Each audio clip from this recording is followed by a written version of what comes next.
नमस्कार दोस्तों, मेरे चैनल में आप सभी का स्वागत है। कैसे हैं आप लोग। तो इस वीडियो में मैं आपसे शेयर करने जा रही हूँ ललही छठ हलषष्ठी छठ व्रत की संपूर्ण पूजा विधि। साथ में मैं आपको पूजन सामग्री भी बताती चलूंगी। तो वैसे हमें चाहिए महुआ, दही भैंस का, तिन्नी का चावल जिसको पसई का चावल भी बोलते हैं। तो ये सारी चीजें चाहिए। एक इस तरह से हम तसला लेंगे, उसके ऊपर हम महुए की पत्ती लगाएंगे और कुशा लगाएंगे और सबसे पहले हम जो है जल अर्पित करेंगे। देखिए इस तरह से हमें, अगर आप फ्लैट में रहते हैं या घर में पूजा करना चाहते हैं तो इस तरह से आप कर सकते हैं। तो सबसे पहले हम जल अर्पित करेंगे, फिर उसके बाद हम हल्दी घोल के, ऐसे पीसी हुई हल्दी घोल के उसको हम अर्पित करते हैं। दही अर्पित करते हैं, ये देखिए इस तरह से दही अर्पित करेंगे और मिलके सब लोग पूजा करते हैं। एक जगह पर दिया जला के रखेंगे, घी का दीपक जला के रखेंगे। याद रखेंगे भैंस की का घी होना चाहिए। टीका लगाएंगे, हल्दी लगाएंगे, कुमकुम लगाएंगे, इस तरह से सिंदूर लगाएंगे छठ मैया को। तो इस तरह से हमें पूजा करनी है। मैं बता दूं कि यहाँ पे कोसा तैयार किया जाता है, जैसा कि आपको दिख रहा होगा वीडियो में पीछे जो है दियाली रखी हुई है। तो दियाली में जो है थोड़ी थोड़ी दियाली में थोड़ा थोड़ा महुआ, तिन्नी का चावल और दही रखते हैं, उसे चढ़ाते हैं छठ मैया को। अगर आपका एक पुत्र है तो 12 कोसे तैयार करते हैं। 6 कोसे जो है छठ मैया के लिए और 6 कोसे जो है अपने पुत्र के लिए तैयार करते हैं। अगर आपके 2 पुत्र हैं तो 18 कोसे तैयार करना है। कोसे का मतलब ये दियाली है जिसमें कि महुआ, दही और तिन्नी का चावल या पसई का चावल रखा हुआ है। तो इस तरह से हम चढ़ाएंगे। 6 केले चढ़ाएंगे फल और प्रसाद के रूप में। 6 केले हमें चढ़ाने हैं। साथ में जो है आप कोई खिलौना जरूर चढ़ाएं। बच्चों के लिए ये व्रत रखा जाता है तो बच्चों के लिए खिलौना जरूर चढ़ाना चाहिए। यहाँ पे कोई भी खिलौना आप चढ़ा सकते हैं, लकड़ी का या प्लास्टिक का खिलौना चढ़ाना चाहिए। साथ में नई साड़ी और श्रृंगार का सामान छठ मैया को जरूर अर्पित करें। तो जो भी श्रृंगार का सामान आसानी से उपलब्ध हो पाए वो उसे चढ़ाना है। और साथ में नई साड़ी हमें चढ़ानी है। नई साड़ी, आप कोरी साड़ी चढ़ा सकते हैं। और ऐसा माना जाता है घर में कोई नया किसी को घर परिवार में किसी को पुत्र हुआ है तो वो साड़ी उसे भेंट में दे देनी चाहिए। इस तरह से श्रृंगार का सामान चढ़ाएंगे।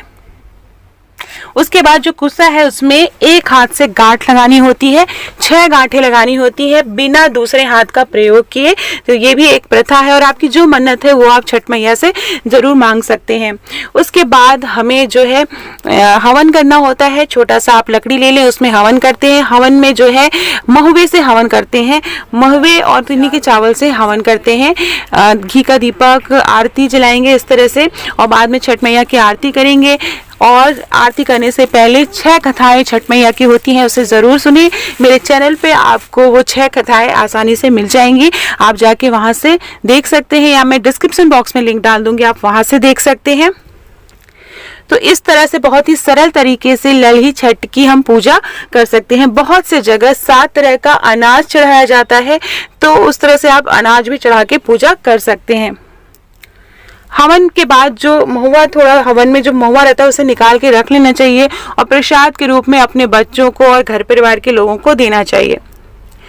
इस तरह से हाथ में फूल, तिन्नी का चावल लेके संकल्प करेंगे और साथ में हम कथा सुनेंगे। ललही छठ मैया की जो कथाएं हैं उसे जरूर सुनेंगे। 6 कथाएं सुनना बहुत ही अनिवार्य माना जाता है। इस तरह से तो ये थी सारी। और एक चीज और है कि बोता और जोया इस दिन नहीं खाया जाता है।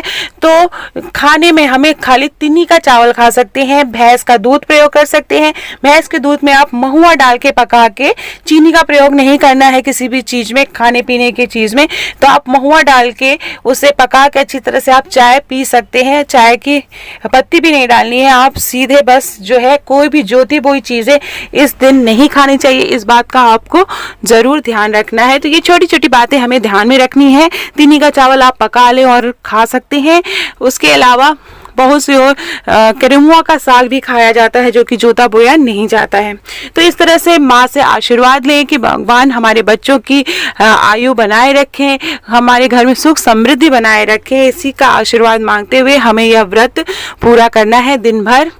एक बात का और ध्यान रखें, जब तक आप पूजा नहीं कर लेते हैं आप पानी भी न पिए। निर्जला व्रत रह के जब तक की पूजा करना है उसके पहले आपको निर्जला व्रत रहना है, बिना जल पिए व्रत रखना है। उसके बाद पूजा के बाद आप तिन्नी का चावल उबाल के खा सकते हैं।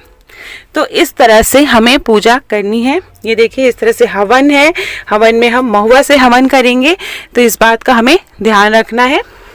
तो इस तरह से बहुत ही सरल विधि से हम ललित छठ की पूजा कर सकते हैं। छोटी छोटी बातों का हमें ध्यान देना रहता है व्रत में।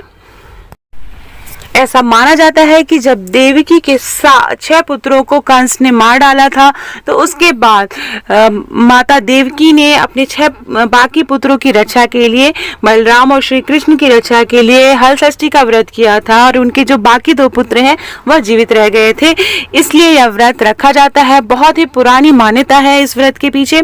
और याद रखिएगा 6 कथाएं जरूर सुननी है। तो आशा करती हूँ आपको मेरा वीडियो पसंद आया होगा। मेरा वीडियो पसंद आया हो तो मेरे चैनल को प्लीज